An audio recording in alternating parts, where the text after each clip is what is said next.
But I'm excited about the sermon. Honestly, I'm kind of nervous about this sermon, to be completely frank. We're going to talk about, well, it's a challenging passage, first of all.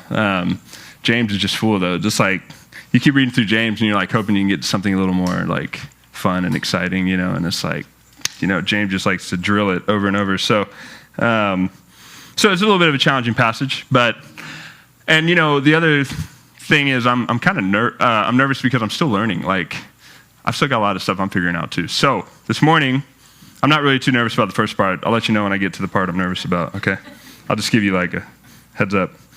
So that way you can be patient with me and forgive me if I say something crazy. But I think it'll be good. You know, one of my goals in preaching is I want to invite you guys to think, you know? I want to invite you to think with me because I'm growing, I'm learning, I'm trying to get to know God better and what it means to be a Christian. And I want to challenge the status quo. I don't want to just accept things because that's what I've been taught. I want to really look at what does God expect of me? What does God want? What is this all about? So I don't have it all figured out. And that's why when I preach, I want to invite you guys to think with me. A lot of times I'm hoping I can start a discussion, you know. One of my favorite things is if somebody comes up to me afterwards and has a question or wants to go deeper. So that's what we'll do today. But first, we're really gonna camp out in James chapter 5. We're gonna back up because I skipped a passage last time I preached because I wanted to focus on some other stuff.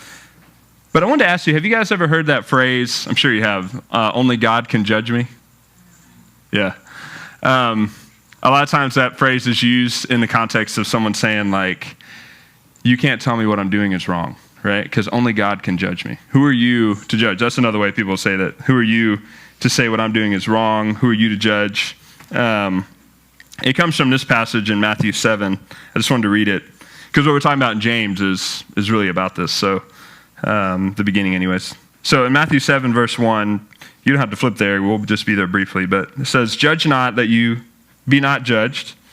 With the judgment you pronounce, you will be judged. With the measure you use, it will be measured to you. Why do you see the speck that is in your brother's eye, but do not notice the log that is in your own eye? Or how can you say to your brother, let me take the speck out of your eye, when there is a log in your own eye? You hypocrite, first take the log out of your own eye, and then you will see clearly to take the speck out of your brother's eye. So, like I said, a lot of people use this passage. I've had people use this to say to me, you can't say what I'm doing is wrong. Who are you to judge, right? And I think having a proper understanding of this is really valuable. So, like, when we get into James today, that's what we're going to be looking at first and foremost. So, if you want to go to James chapter 4, we'll start in verse 11. We're going to look at verse 11 and 12. And it goes like this. It says, do not speak evil against one another, brothers. The one who speaks against a brother or judges his brother speaks evil against the law and judges the law. But if you judge the law, you are not a doer of the law, but a judge. There is only one lawgiver and judge, he who is able to save and destroy. But who are you to judge your neighbor? And I think this passage here really helps clear up this whole concept of what it means to judge somebody, what it means to, when someone says only God can judge, what it really should mean. So I want to just give you the main point and then we'll get into it. So I think there's a big difference between condemning a person and calling out wrong actions. And I think this is what James is really getting at here and what the passage in Matthew means. There's a difference between speaking, because James says you shouldn't speak evil against one another. And in the ESV here it says, the one who speaks against a brother or judges his brother. But in some translations, you'll see it say who speaks evil against his brother and judges his brother. That little preposition or is often translated and. So they just had to kind of figure out what to do with it there. And so I think the idea here is that the speaking evil against your brother or sister is paramount to judging them, putting yourself in a position of judgment and condemning them. What I really think the idea of judgment entails that we shouldn't do is that it's an attitude of arrogance, right? It's an attitude of I'm better than you.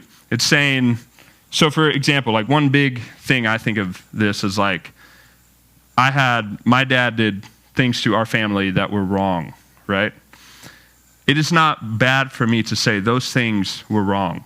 Actually, I should say those things are wrong. And that's the thing, because like when you read through the book of James, he is calling out sin the entire book. Like what we're about to look at in James chapter 5, it's really intense, calling out sin, right? And so for me, as a matter of fact, if someone is doing something wrong and I just act like everything's cool and it doesn't matter, I can actually be sinning against them, because sometimes it is right for us to go to a brother or sister in love and say, hey, what you're doing, it isn't right, you know? I don't think we need to be the morality police, but there are times when God calls us to call things out, right? But if I have an attitude of arrogance towards my dad, for instance, if I think I'm better than my dad, if I speak evil of him and slander him, if I go around acting like my dad is just a dirtbag and I'm better than him because I haven't done what he did, right? That's where I'm moving into the attitude of judgment. That's where I'm becoming a judge and saying, I'm better than you. I'm condemning you. Does that make sense? And I think that's probably a lot of us already know that, but I think it's good to remember that, because this is something you'll hear, especially in our day and age, when Christians are called judgmental for saying things are wrong sometimes. And to be fair, we've done it in a bad way sometimes. Like, we haven't approached people in love. We've just grabbed the megaphone and yelled at people, right? But I do think there's a good place for calling out sin that doesn't make you judgmental. It's all about, I believe, your attitude. So like going back to Matthew chapter 7, he says, how can you say to your brother, let me take the speck out of your eye when there is a log in your own eye? You hypocrite, first take the log out of your own eye, and then you will see clearly to take the speck out of your brother's eye. Jesus is so cool with the analogies he came up with. You know, like if you just imagine somebody with like a big old log sticking out of their eye, right? But with their good eye, they're looking at somebody who's got like a little piece of dirt, you know, on their eye. And they're like calling them out, you know. They got the log. Can't even get close because they're hitting them with the log, you know.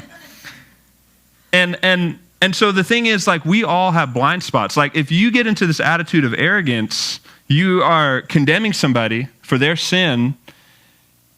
Any of us who have lived long enough know that you can come to realize you had blind spots in your life you had no idea about.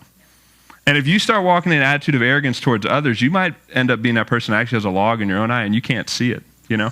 And that is not the side of the fence you want to be on, because Jesus says if we're approaching people with that arrogance and that pride, we are going to receive that same kind of harsh judgment in return. And that is not where we want to be. James says, I'm sorry, my contact is bothering me. That's a good one. Nice. That was ironic. I didn't do that on purpose. I think the point of the passage here in Matthew is that before you start approaching somebody, because what it doesn't say is, it doesn't say the speck doesn't need to be removed from the other person's eye, right? Like he says, first you need to remove the log out of your own eye, then you will see clearly to help them remove the speck out of their eye. So it's not saying it doesn't need to be removed. It's not saying it's not a problem. It's just saying the way you approach it matters. The arrogance, the log of arrogance and pride needs to be removed from you, and then you will see clearly to be able to help somebody else. Because now you're not arrogant. Now you're humble. Now you have the right attitude. In James, going back to James 4, it says the one who speaks against a brother or judges his brother speaks evil against the law and judges the law. And this, I talked about this a long time ago, but earlier in James in chapter 2, verse 8, he talks about the law of, here, I'll just read it to you. If you really fulfill the royal law according to the scripture, you shall love your neighbor as yourself, you are doing well. Because this is the new law for us as Christians. The Old Testament Jews, they had their law. The whole, 10 commandments and the 600 whatever commandments they had to follow, that was their law. Now we have a new law, and Jesus said it's wrapped up in this, that you shall love your neighbor as yourself. That is the royal law. And so James says when you are approaching people with this attitude of arrogance and condemning them, judging them, you are condemning the law. You are putting yourself above the law and saying, I don't have to love this person because they're a big bad sinner and I'm better than them, right? You're setting yourself up as if you don't have to follow that law anymore. And that is not good because there's only one lawgiver and judge. And he's able to save and destroy. And what I like about this passage is that it does give us hope. God is going to judge rightly among all of us, you know? There's questions in our world today about what happens after you die. What is hell really like? Is hell even real? A lot of questions floating around, especially among young people about, have what we've been taught about hell, is it real or all that? But whatever you come to on that, what I love about God is I know he's going to make everything right. He's a good judge, and he sees people's hearts. And so we need to be as humble and wise. We need to recognize we're not better than anybody. We could fall just like anybody else. So if we see a sin in someone's life, we don't condemn them. We don't think we're better than them. We recognize we're on the same plane. But also come to realize that just because somebody is doing something wrong, it doesn't mean they're a lost cause, right? Like God can redeem people that we never thought he could save. I was thinking about Paul. If we were going to talk about Paul, he's a hopeless case. He's an evil God hater. God is able to save him. And so, I think it's just good reminder for us that judgment doesn't mean we can't say something is wrong. And we're about to get into a passage here that is pretty intense. But it does mean that we're not arrogant and proud in the way we approach people.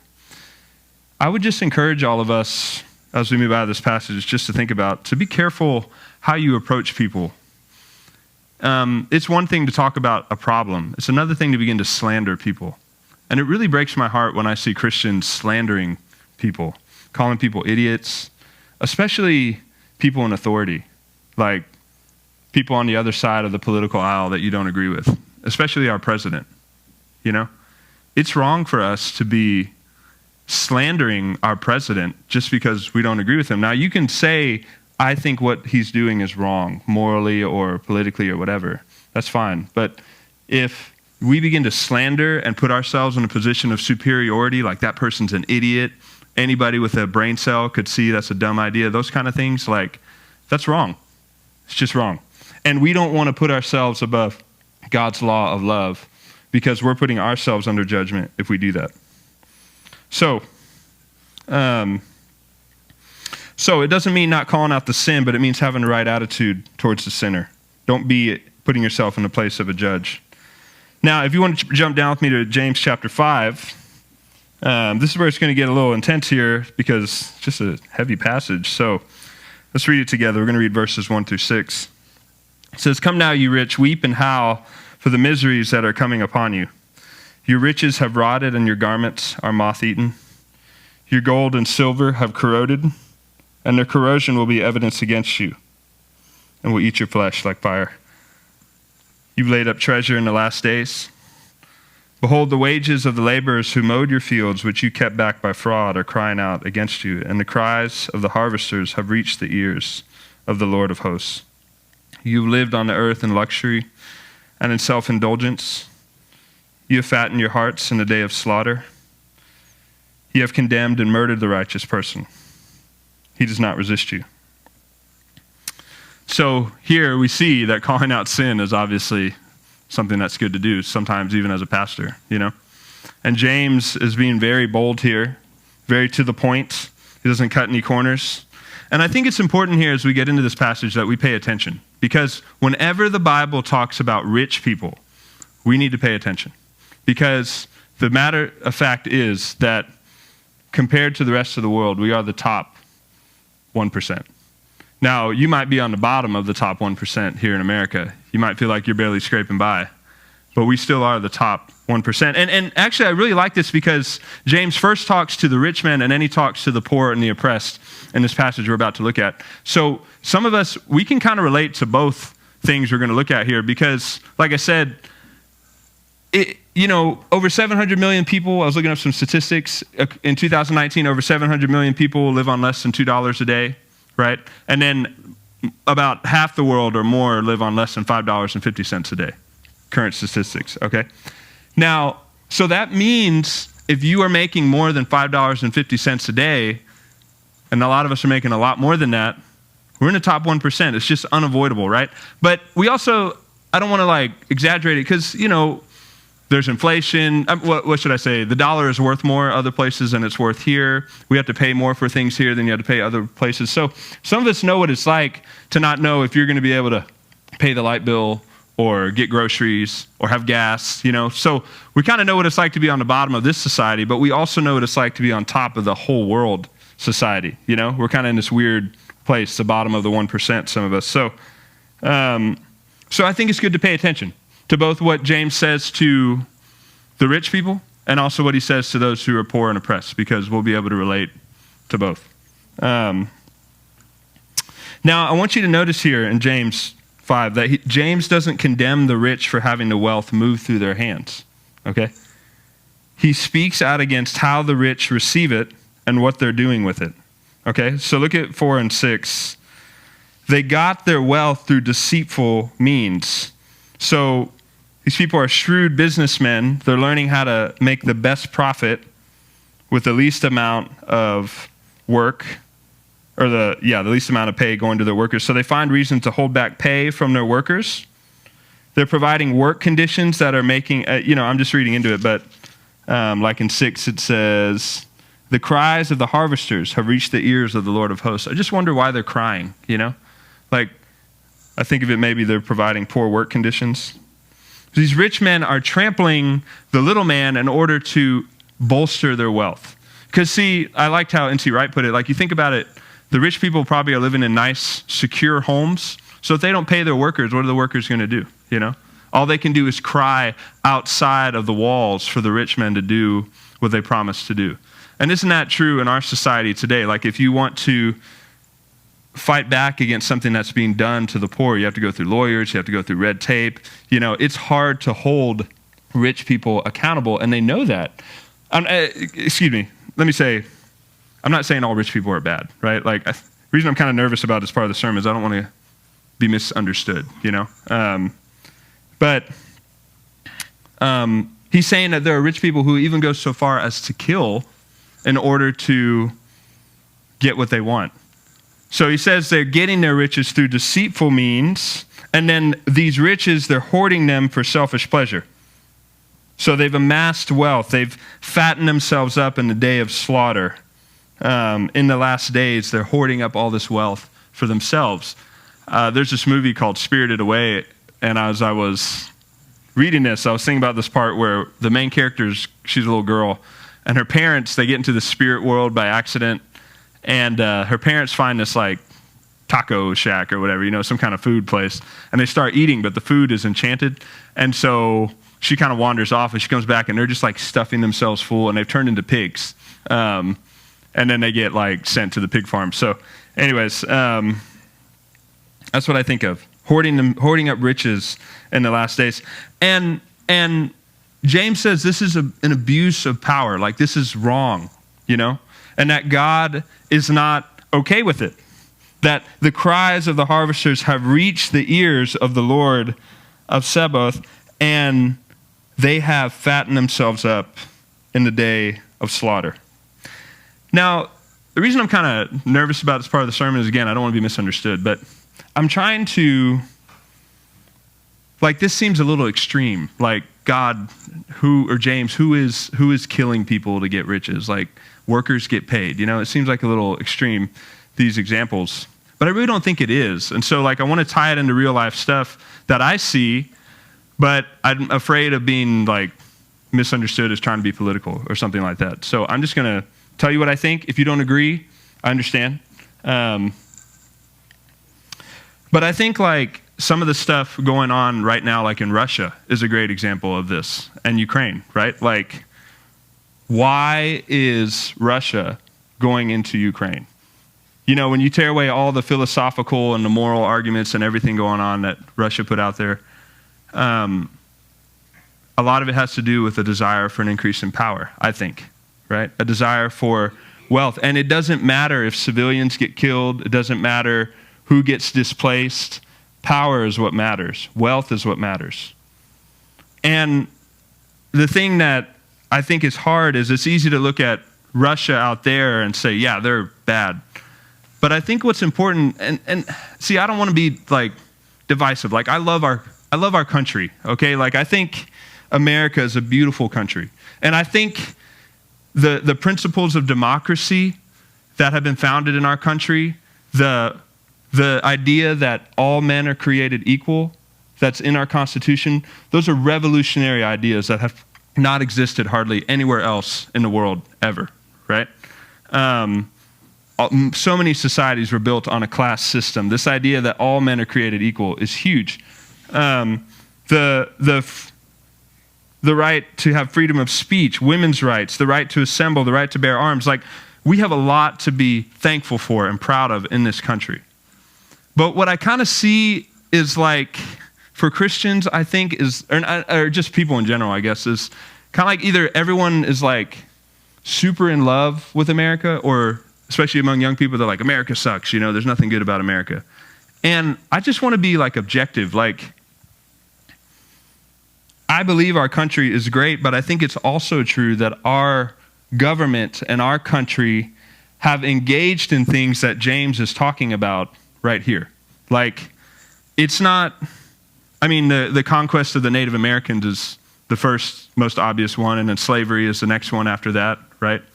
And then something that, like, I think it's important for us to realize so that we can live right in the world, but like, not all of the things that the U.S. has done overseas have been good. Like, have you guys ever, this is something I've been learning lately, and it's been kind of rocking my world. Like, do you know how we came to exert so much power in like Haiti or Panama or the Philippines or Guantanamo Bay or the Dominican Republic or Nicaragua? Like, have you ever studied that? Because I never had. I never learned that in school. And what I found is that, like, our country is founded on good principles, but I don't think our government has always followed those, especially back in the days of racism. Have you ever thought about why we have so many bananas in America and where they come from? And like where the phrase banana republic comes from? What that idea is all about? Or, it's tough because what I love about our country is that people like you and me, people who sign up to be soldiers in the American Army and stuff, they're good people. They're brave. Like, so many soldiers have gone to fight for wars because they wanted to protect democracy. But what I believe has happened is that our government has lied to us many times and sent us to fight for things in the name of democracy that weren't good, that were mainly for the interest of imperialism and expansionism, for nation building, for making us stronger and bringing more resources to the U.S. There really wasn't a reason for us to go to Haiti or Nicaragua or some of these other places except for the protection of American interests that we had inserted into those countries. And what I'm trying to say is that I think it's important that we have candid conversations about what it means to be a Christian in a world that the leaders of them, like when people get power, it's so easy for them to begin to justify the subjugation and the oppression of other people for the sake of their interests, And it's not just America that's done it. It's not just Russia. You begin to study and you see every country, major power in the world, is playing this chess game right now where they're trying to preserve their interests and expand where they can. Like if, for example, France had a great opportunity to expand and they could justify it, they probably would, because it would be in their own national interests, right? And it's tricky because, like, I'm not the kind of person that wants to bash America or any other country really, but I want to be realistic. Like, I want to live the way God wants me to live, and I do not want to join in with the oppression of rich men of other people, And so I'm trying to find that balance as a Christian, and I think it's something we should all think about. I don't have all the answers, but I think it's important to recognize that there's a spirit in the world of oppression and greed that tries to influence our leaders, and our leaders try to influence us to get on board with the oppression of other people for our own national interests. And we need to be watching out for that, and we need to be speaking out against it. We can never fully jump in with one political party or the other just because they support some of the things we support, because we're not citizens primarily of America. Just not any more than the first century Jews were citizens of Rome. The first century Christians, were citizens of Rome. Paul says we're citizens of heaven. And we report to God. And he says if rich men are oppressing the poor because they can in order to bolster their own riches, he will judge them. And it's easy for us to, because the oppression of other nations or other people makes us comfortable, it's easy for us to turn away from it when it's happening and act like it doesn't exist. And I don't want to do that. I want to be a Christian who says, this is what God would do, and I am not part of this. I won't support this. I don't know, again, how to do it all. It's frustrating to me because it's like the little guy always suffers, Like these wars, especially the ones back in the 1900s when war was more prevalent, but even, arguably the war in Afghanistan and the war in Iraq, like the motivation behind them is questionable. And then who had to suffer for it? It was the little guy. It was the guy who signed up to be a soldier. It was the civilians, right? It's us. It's our brothers and our sisters, the congressmen and the senators. They're not going to war. They're not sitting behind a machine gun. They're not, it's easy for business CEOs to work with supply chains that incorporate sweatshops because they're not in there. It's not their children being forced into child labor, right? It's always the little person that suffers. And God sees it. And we do not want to be people who supported that in any way. Amen? So I don't have all the answers of what it looks like for Christians to avoid all of that. It's like, how do I even know where my clothes came from? What am I supposed to do with the fact that I'm a beneficiary every single day of the imperialism of the United States? I don't know. But I do know that I want to try to support the oppressed and not just turn a blind eye when I see oppression and stuff. You know what I'm saying? So, I'll just finish up by saying, at least this part, that I'm not an America basher. I think there's so many good things about America. We just haven't lived up to it. And I think if we are willing, especially as a church, at large, not just us, but at large, to speak out where we see oppression, that is a big motive for change. Like our voice, if we're willing to speak up and say, this isn't right. I don't care if they live in another country. I don't care if they're, I'm already putting myself out on a limb, so I might as well keep going. But one of the most present difficulties we face as Christians is how do we handle the immigration crisis going on right now? Those are people. All of them are people.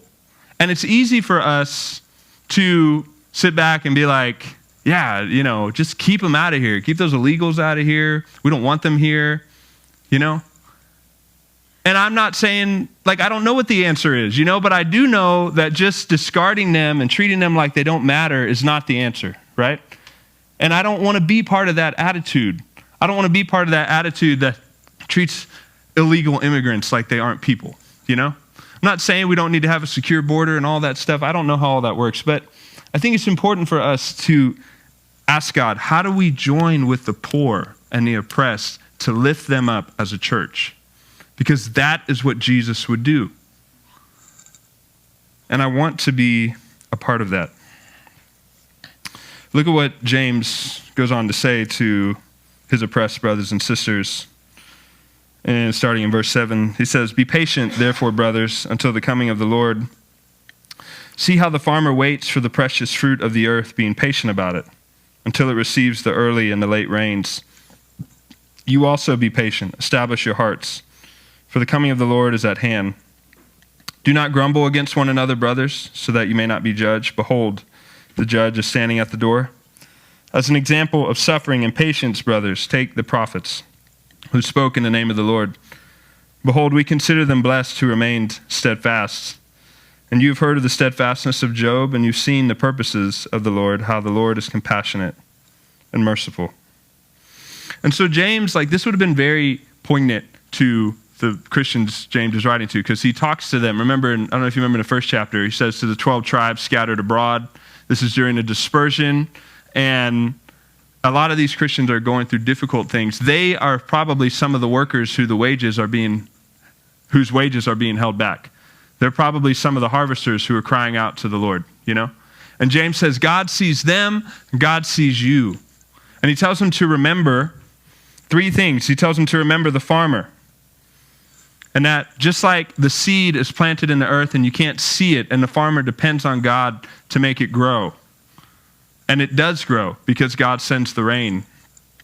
God is going to send his grace and help to them. He tells them, remember the prophets who, in order to honor God, preached the word and were persecuted for it.